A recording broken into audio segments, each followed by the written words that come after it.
শ্রীচরণে সুমাস্টার মশাই, কেমন আছেন আপনি? কেমন আছেন আপনারা? মোটা ফ্রেমের চশমার আড়ালে থাকা ওই চোখ দুটো ভালো আছে তো? ওই চোখ দুটো ছিল ভীষণ দুর্দান্ত, যার সামনে আমাদের সমস্ত লুকোচাপা ধরা পড়ে যেত অনায়াসে। আপনার হাতে থাকা লাঠিটা ভালো আছে মাস্টার মশাই, নাকি হারিয়ে যাচ্ছে ক্রমশ? এখনো পড়াতে পড়াতে ঘুমিয়ে পড়েন আগের মতো? অঙ্ক কষতে দিয়ে দু চোখ বুজে আসতে চায়?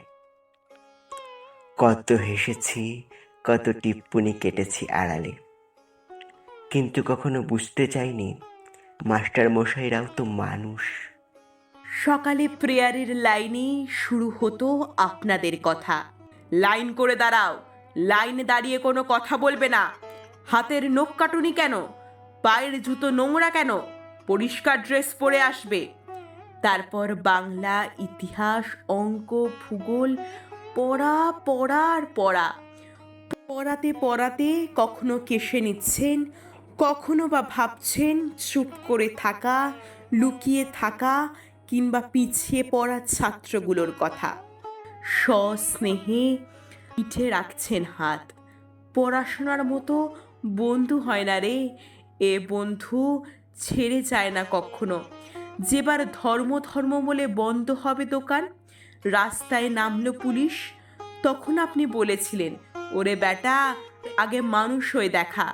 শিবু আর মহিমের রক্ত কি আলাদা রে, বন্ধুর আবার জাত হয়। বছরের পর বছর, যুগের পর যুগ পড়িয়েছেন, বুঝিয়েছেন। পড়াতে পড়াতে আপনার চোখে পড়েছে ছানি, লেন্স ক্রমশ মোটা থেকে আরো মোটা হয়েছে। আপনি ঠুলে পড়েছেন, ঘুমে আপনার দু চোখ জড়িয়ে এসেছে।